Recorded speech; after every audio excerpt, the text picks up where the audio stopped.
Canada, the second largest country in the world, covers over 9.9 million square kilometers of North America's northern expanse and is home to more than 39 million people. Despite its vast territory, around 90% of its population lives within 160 kilometers of the US border. People generally choose to live in areas where trade and economic opportunities abound, especially when complemented by a milder climate compared to northern regions and a wealth of infrastructure and services. Ontario is the most populous province and home to Toronto, a bustling metropolis contributing approximately 38% to the national GDP and acting as a pivotal center for finance, business, arts, and culture. The country's diverse economy is supported by key industries located across its provinces, from automobile manufacturing in Ontario and oil and gas production in Alberta to the vital fisheries of the Atlantic provinces. Canada's economy is deeply influenced by its geography and population distribution. Yet, these factors alone don't fully dictate its economic health. Historical challenges and market dynamics, especially within the housing sector, play a crucial role.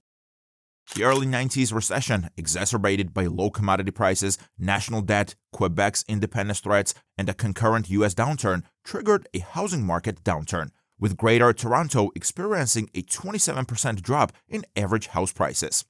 This era witnessed housing prices typically remaining within 3 to 4 times the provincial median income, mainly affecting Toronto and Vancouver. The 2000s ushered in a commodities boom, driven by demand from emerging markets like China, sparking economic growth and leading to increased rural to urban migration and immigration. This influx exerted unparalleled pressure on housing prices. By 2010, the ripple effects of these dynamics were unmistakably evident, as Canada grappled with a housing bubble that pervaded its 6 largest real estate markets, collectively representing 40% of the country's real estate transactions. The Canadian government's stimulus efforts, combined with the central bank's decision to keep interest rates at an approximate 1%, encouraged a borrowing spree among Canadians eager for home ownership. This period saw housing demand surge, exacerbated by social pressures and the perception of a shrinking housing supply, climaxing in March 2017, when the Greater Toronto area's single-family house prices soared by 33% year-on-year, with semi-detached homes breaching the $1 million Canadian dollar mark, underscoring the acute affordability crisis that had taken hold in the nation's housing landscape. In a strategic move on January 1, 2023, Canada introduced a legislation limiting foreign property purchases, exempting immigrants and permanent residents, to cool the overheated market. Yet the affordability crisis deepened. By 2024, the Royal Bank of Canada reported a stark decline in housing affordability, with only 45% of Canadians able to afford a condo, down from 60% in 2019, and a mere 26% in a position to purchase a single-family home. This underscores the critical housing affordability issue, highlighting the necessity for approximately 5.8 million new homes by 2030 to meet demand. Current trends suggest Canada will fall short, constructing less than half the needed units. The shortfall in affordable housing construction needs urgent attention to ensure Canadians across the country have access to affordable housing. The housing market stands as a major pillar in Canada's economy, exerting significant influence over its overall health and stability. Yet, this sector isn't operating in isolation.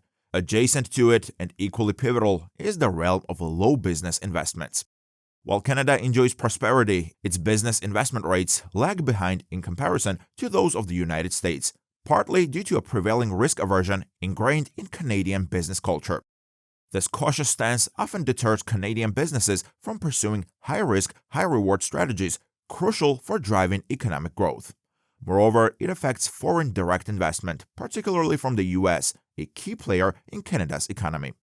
American companies, renowned for their assertive business approach, inject billions into Canada annually, sparking economic activity. However, this influx of foreign capital may inadvertently foster a dependency on external investment, potentially hindering domestic innovation. Another significant concern within the Canadian market is the diminishing competition observed across various sectors, which adversely affects the incentive for innovation and efficiency. Recent analysis highlight a steady decline in competitive forces, contributing to reduced productivity as firms face minimal pressure to enhance their operations. This lack of competition also translates to inadequate investment in machinery, equipment, and intellectual property compared to other nations. This shortfall encompasses crucial tools that support worker productivity, as well as investments in emerging technologies like artificial intelligence and research and development. Canada's lag in these areas significantly impacts its capacity to innovate and ultimately improve output. Amidst these concerns, another issue emerges: income and productivity disparities. Canada suffers from significant income disparities and a productivity gap compared to the US. Canada's productivity compared to the US has diminished from 88% to merely 71%, placing it behind nearly all other G7 nations. Despite leading in education levels and working hours, the country's productivity lags significantly. Investment in making workers more productive through education, health, and capital, like technology and infrastructure, significantly impacts economic output. The United States outpaces Canada in per-worker capital investment, contributing to this productivity gap.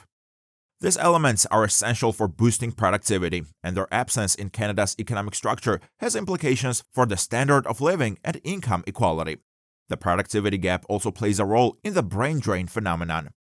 This outflow of talent hampers Canada's international competitiveness, as it loses the human capital necessary to drive innovation and economic growth.